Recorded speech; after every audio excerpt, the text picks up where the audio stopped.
Hey, can I tell you something that took me way too long to figure out?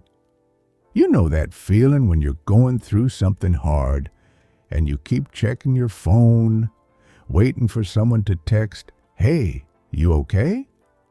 And nobody does. Not because they're cruel, just because they're busy living their own messy lives. And you sit there thinking, does anyone actually notice when I'm struggling? Yeah, that feeling. Let's talk about that. Because here's the problem. Nobody warns you about growing up. We're taught that if we hurt enough, someone will see it. That pain is basically a signal flare. You send it up and somebody comes running. A parent, a partner, a friend, a stranger who finally gets it. We grow up believing that being understood is something we're owed, like it's part of the deal of being alive. So we wait, we drop hints, we post the vague caption, we hope someone reads between the lines. We rehearse the version of our pain that sounds sympathetic enough to get a response. And we wait for someone to hand us permission to feel okay again. And most of the time, nothing happens. The world just keeps scrolling. Now here's where it gets worse, because this isn't a one-time disappointment. It becomes a pattern that eats at you. You start needing people to notice before you let yourself relax. You start measuring your worth by who replied to your story, who asked how you're doing, who remembered the hard date on your calendar. And when they don't, you don't just feel sad.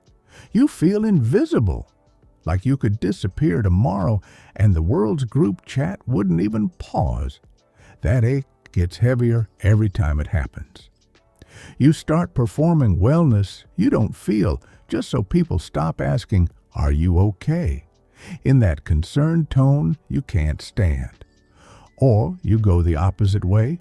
You overshare everything, hoping if you just explain your pain clearly enough, finally, someone will get it.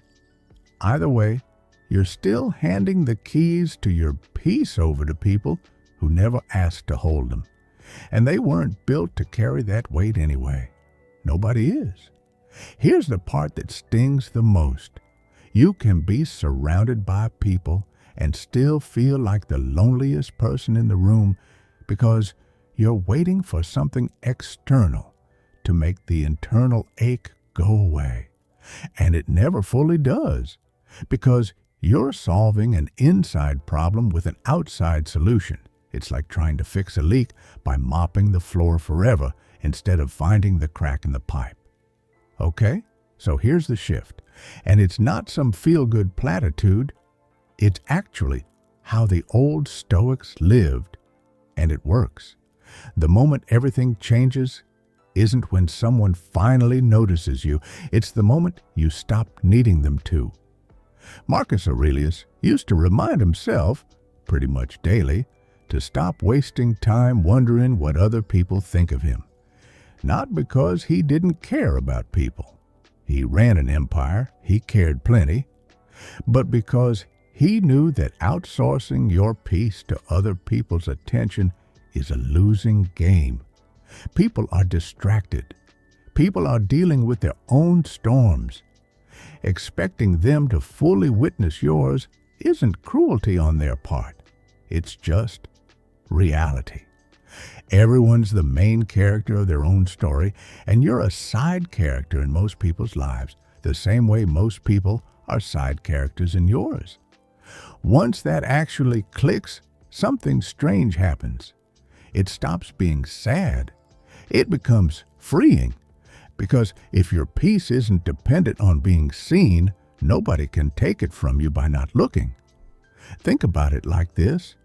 Imagine you're carrying a candle through a windstorm, hoping the wind will just stop, so your flame survives. That's exhausting and honestly out of your control. But what if instead you built a lantern? Same flame, same light, but now it's protected. It doesn't need the world to be calm. It just needs you to keep carrying it. That's what self-reliance actually is. Not coldness, not, I don't need anybody bravado. It's building a lantern around the parts of you that used to get blown out by silence. Practically, here's what that looks like. It looks like doing the hard thing even when nobody's clapping. Going to the gym with nobody tracking your progress. Healing from something even though nobody ever apologized. Showing up for your own goals on the days motivation doesn't show up with you. Epictetus put it simply, don't explain your philosophy, just live it. Stop narrating your growth for an audience and start actually growing. It also looks like learning the difference between expressing an emotion and performing one. There's nothing wrong with talking about your pain to people who've earned that trust. But if you notice you're editing your suffering to sound more relatable, more shareable, more likely to get a reaction, pause. That's not healing anymore. That's a highlight reel. And healing doesn't happen on camera. It happens in the quiet, boring, unfilmed moments where you choose to keep going anyway. And here's something that might actually be a relief to hear. Being overlooked isn't proof that you're not enough.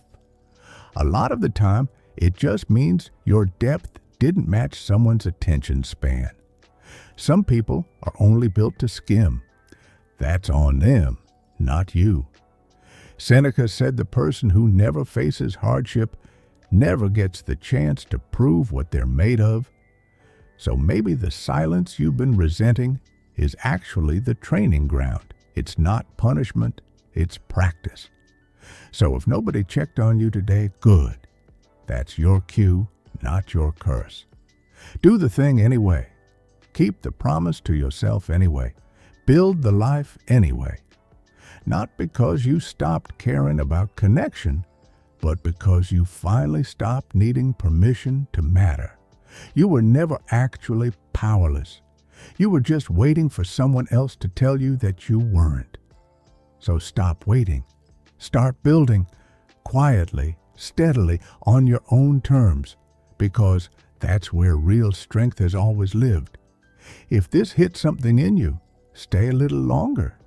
There's more where this came from.